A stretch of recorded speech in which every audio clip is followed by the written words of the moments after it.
The perfect summer treat is here with these fun-shaped cookies or pizzas. You can make them into any shape that you want, like a fish, a flower, even a dinosaur. They're fun to make and super easy. And the best part of this recipe is they are totally customizable. You can put whatever toppings you like on your cookie pizza. To get started, grab some Play-Doh or pie crust. And for my flour example, I'll be using a whole wheat pie crust that has flaxseed meal in it.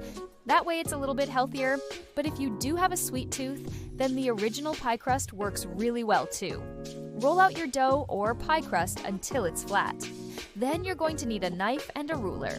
Take your knife and measure out whatever shape you'd like to make. I'm making a flower, so I'm cutting out a circle. You can make a triangle for a slice of pizza, or you can make a dinosaur.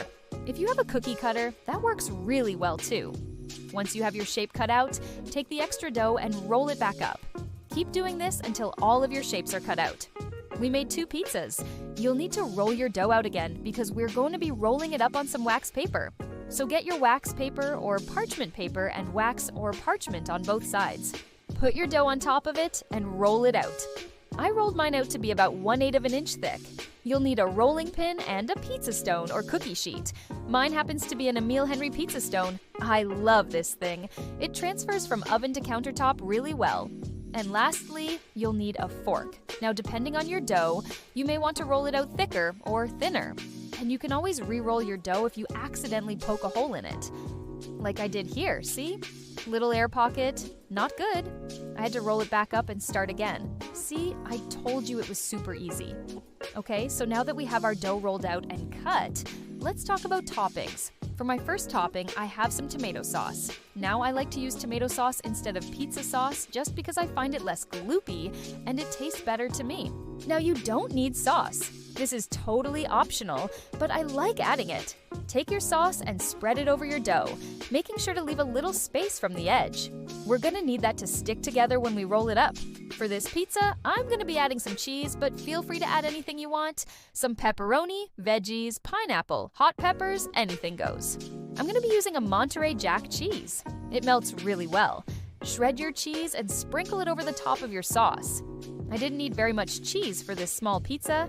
You can tell by how little I have left in the bag.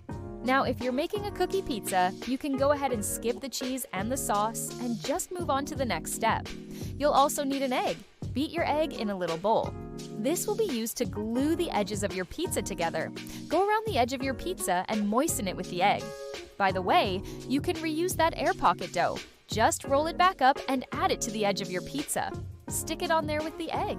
The egg wash will help the pieces stick together when you roll it up and bake. Roll up your pizza carefully, trying not to poke any holes. You want to make sure that it is sealed in nice and tight. Tuck that bottom piece of dough underneath so it doesn't unravel when it bakes. And voila, we have a little pizza log. You'll want to roll it up on your wax paper, so it's easier to transfer to your baking sheet. This is where having the right tools really helps. My pizza stone and rolling pin were perfect for transferring it onto the baking sheet. If you don't have a rolling pin, you can use a water bottle or a wine bottle. Anything cylindrical, really. You can even use your hands. Just be careful, don't want to burn yourself. Place your uncooked pizza on the baking sheet and it's time to bake. Mark the time on the timer. Depending on your oven and your thickness of your dough, you'll need to bake it longer or shorter. Since mine was 1/8 of an inch thick, I baked mine for 20 minutes. You'll know it's done when the top is golden brown. While your pizza is baking, prepare your toppings for the second one. I went with a white bean and spinach pizza. Again, you can add whatever you want. If you're making a cookie, you can add M&Ms, sprinkles, anything you want. Get creative. Cookie dough can be rolled out a little bit thinner than pizza dough. Seem to remember that and try to keep the edges even. Pizza dough tends to be thicker than cookie dough, so just keep that in mind. When you're rolling it out, I found that this pizza dough stuck a little bit more to my counter than my other ones. So I lightly dusted it with some flour. You can also use a little bit of oil on your counter. Just whatever works for you. Roll your dough out and repeat the steps. Cut out your shapes, roll them up, and place them on your baking sheet. Bake them according to the thickness of your dough. Now let's talk about the fun part.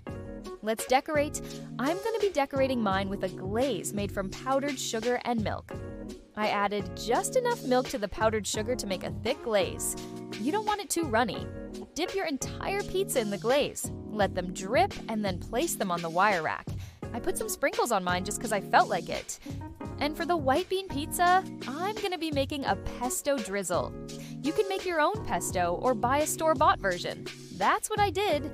I just drizzled it on top of the pizza and sprinkled some Parmesan cheese on top.